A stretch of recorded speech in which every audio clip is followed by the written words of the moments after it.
तो आज है 5 तारीख और आज से करीब 30 दिन भी नहीं बचे हैं आपके पेपर के लिए।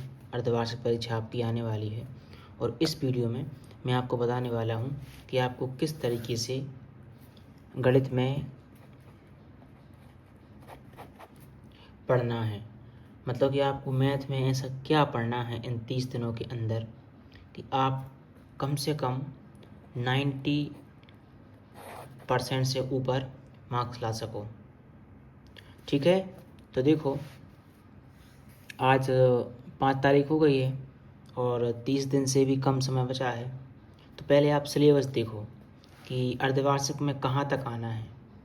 अगर आपको पता ना हो तो वीडियो देख लेना, मैंने वीडियो बना दी है कि आपकी अर्धवार्षिक परीक्षा में मैथ में कहाँ तक आएगा। वो आपका अध्याय 1 से लेके 2 आएगा, 3 आएगा, 4, 5, 6, 7, 8, 9, 10 तक आएगा। यानी आपके अध्याय 1 से लेके 10 तक अर्धवार्षिक परीक्षा में आना है। तो देखो ये चैप्टर दिए हैं टोटल 10। तो अगर मैं होता आपकी जगह पे तो मैं क्या करता। मान लो मैं दोबारा से क्लास 10th में आ गया और मैं आपकी जगह पे हूँ और मेरे 1 महीने बाद अर्धवार्षिक परीक्षा होने वाली है। तो मैं क्या करता। ठीक है, तो पहले देखो मैं सबसे पहले जो मेरे चैप्टर हो गए हैं कंप्लीट, जो चैप्टर मेरे ऑलरेडी कंप्लीट हो गए हैं, चाहे वो 4 तक हुए हों या 3 तक हुए हों, तो मैं कम से कम 2 से 3 दिन के अंदर उनका रिवीजन करता। कितने 2 से 3 दिन के अंदर उनका अच्छे से रिवीजन कर लेता। जैसे मान लो मेरे हुए हैं 4 अध्याय कंप्लीट बस, तो मैं 2 से 3 दिन सिर्फ मैथ में देता अकेला और इन 4 चैप्टरों को अच्छे से कर लेता। इनके जितने क्वेश्चन हैं इम्पोर्टेंट उन सभी को सॉल्व कर लेता। जैसे मान लो अध्याय 4 में जो बेसिक रहते हैं, विभिन्न कर ज्ञात करना, मूल ज्ञात करना, वो कर लेता मैं। इम्पोर्टेंट रहते हैं जो, कैसे वाले ये देख लो आप लोग। जैसे ये आपकी किताब है, एक एक क्वेश्चन सॉल्व नहीं करना है वरना आप लोग एक क्वेश्चन को सॉल्व करने लग जाओ। देखो यहाँ पे जैसे मान लो अध्याय 2 है ये।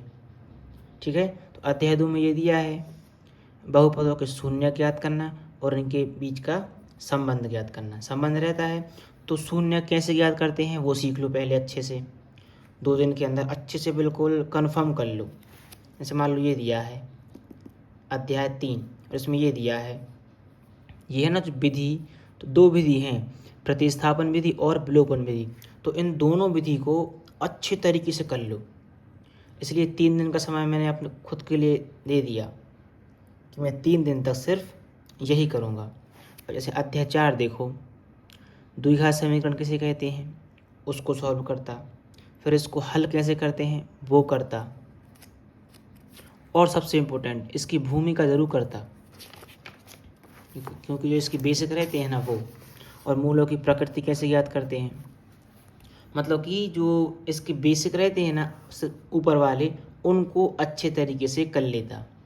फिर उसके बाद फॉर एग्ज़ाम्पल मान लो मैंने 2 दिन तक 3 दिन तक ये कंप्लीट कर लिया अध्याय 4 तक।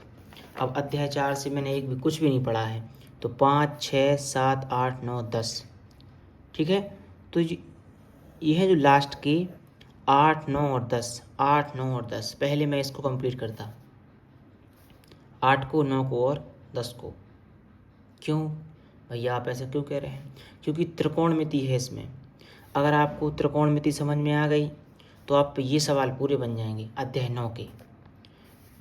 ठीक है, त्रिकोणमिति के बाद ये जो है ना आपका अध्याय 9, त्रिकोणमिति के कुछ अनुप्रयोग, उसमें पूरा त्रिकोणमिति का पूछा जाता है, तो आपको ये आराम से बन जाएगा। अध्याय रह गया 10, इसमें आपको ज़्यादा नहीं, सिर्फ 4 से 5 क्वेश्चन कंफर्म कर लेने हैं, वो ही आते हैं एग्ज़ाम में। ठीक है, तो मान लो आपने 2 हफ्ते दे दिए, आपने 14 दिन तक अध्याय 8, 9 और 10 ये तीनों कंफर्म कर लिए। अब मान लो आपके पास बचे हैं कुल 10 दिन आपके पेपर के, और आपके सेट ही रह गए हैं 5, 6 और 7। तो इसमें आपको ऐसा नहीं करना है कि पूरे क्वेश्चन सॉल्व करो, नहीं। मैंने क्या बोला, जो इसके बेसिक रहते हैं ना उनको अच्छे से समझ लो, क्योंकि अगर आप बेसिक समझ गए तो सवाल आप पे पूरे बन जाएंगे। बेसिक क्या, बेसिक जैसे मान लो ये दिया है एन व पद ज्ञात करना, अगर आप ये सीख गए कि एन व पद कैसे ज्ञात करते हैं तो आप पे सवाल बन जाएंगे। ठीक है, जैसे मान लो ये दिया है एन पदों का योग, इनका योग कैसे ज्ञात करते हैं, तो योग के कम से कम 10 से 15 सवाल कन्फर्म कर लो कि हाँ मैंने ये कर लिए, मुझसे अब योग के सवाल बन जाएंगे। ऐसे इसमें देखो अध्याय 7 है, मान लो दूरी सूत्र, विभाजन सूत्र, तो इन दोनों को अच्छे से कर लो, इनके कम से कम 20-20 क्वेश्चन सॉल्व कर लो। जितने किताब में दिए हैं उसमें से इम्पोर्टेंट है बस वही। अगर आप दूरी सूत्र निकालना सीख गए, विभाजन सूत्र निकालना सीख गए तो बस आप पे सवाल बन जाएंगे। ठीक है, और जितना हो सके मैथ में क्वेश्चन सॉल्व करो, जितने ज़्यादा आप कर सकते हो। अभी तो खैर आपके पास टाइम है, 1 महीने से भी कम टाइम है, लेकिन अभी टाइम है आपके पास, तो जितना हो सके टारगेट बना लो कि मुझे हर दिन 20 क्वेश्चन सॉल्व करने हैं, 20 प्रश्न हर दिन सॉल्व करने हैं। अगर आप डेली 20 क्वेश्चन सॉल्व करोगे तो आप 95% स्टूडेंटों से आगे निकल जाओगे, क्योंकि वो 3 क्वेश्चन नहीं करते सॉल्व डेली।